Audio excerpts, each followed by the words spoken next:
और अब देश हित में आपकी सेहत से जुड़ी एक महत्वपूर्ण खबर। इस वक्त देश में एक नहीं, दो नहीं, बल्कि तीन वायरस अटैक कर रहे हैं, लेकिन सबसे ज्यादा H3N2 वायरस पैर पसार रहा है। अब तक इस वायरस की चपेट में आकर 2 मौतें हो चुकी हैं।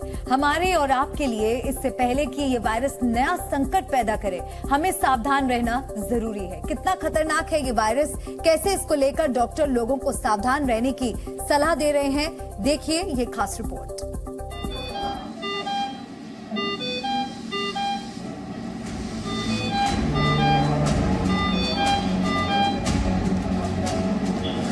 वायरस का नया कोड H3N2 का हुआ हमला। बुखार की चपेट में कई राज्य।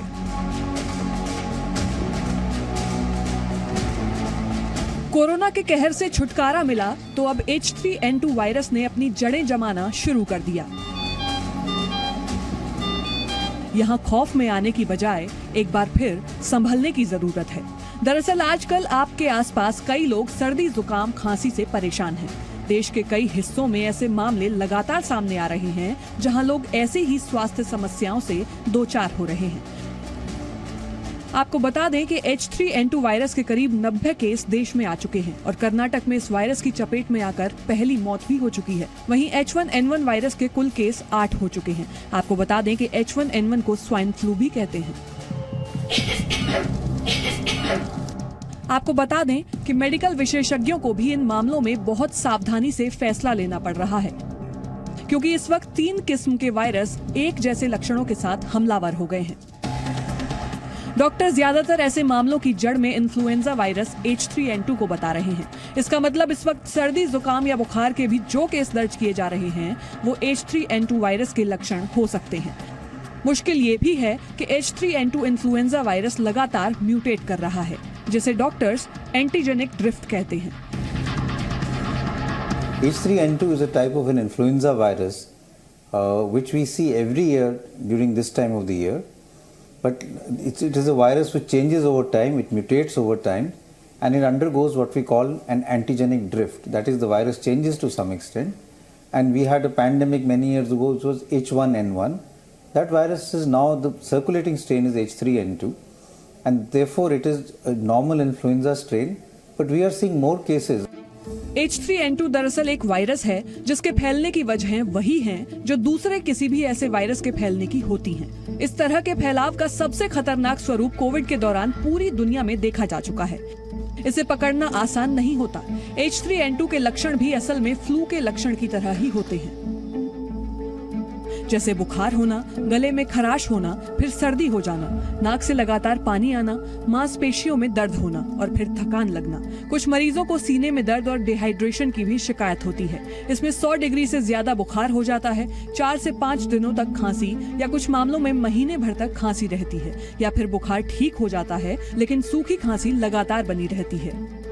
वैसे हर साल फरवरी-मार्च के महीने में H3N2 इन्फ्लुएंजा वायरस एक्टिव हो जाते हैं, लेकिन इस बार H3N2 के साथ एडेनो वायरस भी तेजी से फैल रहा है, जिसका प्रभाव बच्चों में ज्यादा दिखाई दे रहा है।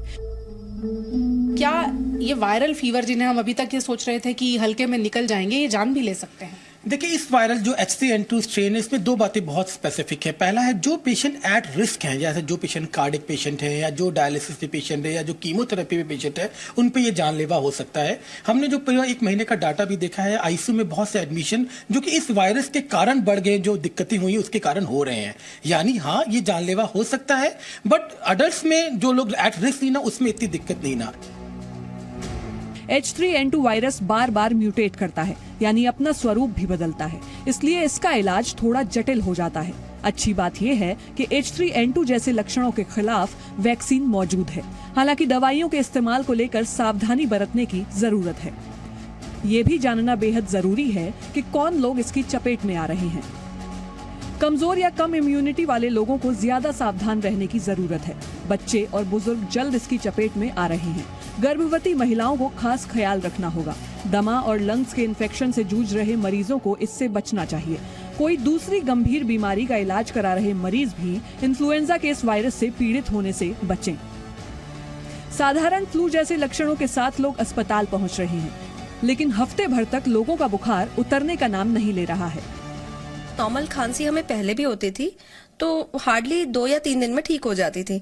बट ये तो ऐसी खांसी है, मतलब इसके साथ कफ आपको फील हो रहा है कि अभी भी मतलब there is some cough inside, तो वो बहुत अजीब लग रहा है। इनफैक्ट मैंने अपने फैमिली डॉक्टर को कंसल्ट किया जब ऐसा हुआ कि पहले अनन्या को हुआ, फिर मुझे हुआ, उसके बाद मेरे हस्बैंड को भी हुआ, तो हमें तो लगा ये जैसे कोविड से भी सिवियर हो गया। मतलब मुझे लगता है कोविड भी इतना सिवियर नहीं था। इस बार लगता है ये सीजनल नहीं हुआ है, ये बहुत लंबा लोगों को ट्रिगर किया है, कफ, कोल्ड, और about I think last 20-25 days से मैं बहुत परेशान हूँ। सबको घर में हो रहा है।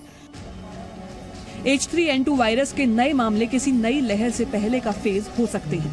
डॉक्टर्स का कहना है कि सावधानी बरतें, क्योंकि ट्रिपल वायरस अटैक से बचने का पहला डिफेंस यही है।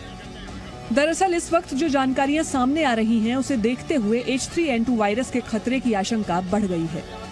हालांकि कोविड के बाद देश में मेडिकल सिस्टम पहले के मुकाबले दुरुस्त हुआ है और किसी भी आपातकालीन हालात से निपटने के लिए सरकारी अमला भी फौरी तौर पर तैयार हो सकता है।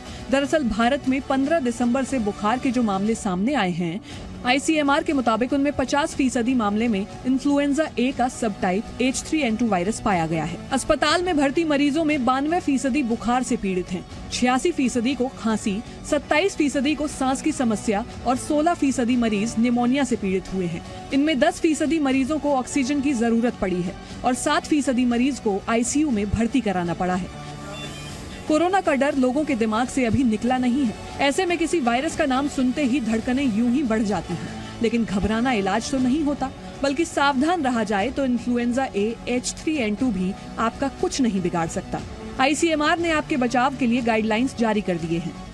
भीड़ भाड़ वाली जगहों पर न जाएं, जब जाएं तो फेस मास्क पहने रहें, साफ सफाई का ख्याल रखें, पानी साबुन का इस्तेमाल करें, खांसते छींकते समय नाक मुंह ढककर रखें, बार बार आंख और नाक छूने से बचें, ज्यादा मात्रा में तरल पदार्थ का सेवन करें, पानी, फ्रूट जूस, पेय पदार्थ लें, बुखार में पैरासीटामोल लें, लेकिन डॉक्टर की सलाह भी लें। इंक्रीज है पेशेंट्स में, स्पेशली जो कोल्ड कफ फीवर से आ रहे हैं, जिसमें फीवर तो फिर भी रिस्पॉन्ड कर जाता है, with in expected guidelines of 7 days में फीवर ठीक हो जाता है। बट कुछ बच्चे ऐसे हैं जिनमें कफ जो है 3-4 हफ्ते आराम से चल रहा है। खास बात ये कि पिछले 3 सालों में लोग जागरूक तो हुए हैं, लेकिन कोरोना काल के वक्त डर और लापरवाही भी देखी गई। इसलिए H3N2 वायरस को पूरी गंभीरता से लेने की जरूरत है, क्योंकि डर के आगे जीत है। इस वायरस के आक्रमण पर भी जीतना जरूरी है। अपने लिए, आपके लिए सलाह यही है कि जब मौसम में बदलाव हो रहे हो, उस वक्त अपने आप को मौसम की मार से भी बचा कर रखिए और बाहर निकलें तो मास्क, सैनिटाइजर, इन चीजों को फिर से अपना लीजिए। ये आपकी और पूरे देश की सेहत के लिए बेहद काम आने वाले हैं। पूजा मक्कड़, जी मीडिया। तो कोरोना वायरस के बाद अब इस नए वायरस से हम सबको मिलकर लड़ना है। सावधान रहिए, स्वस्थ रहिए। जी न्यूज़।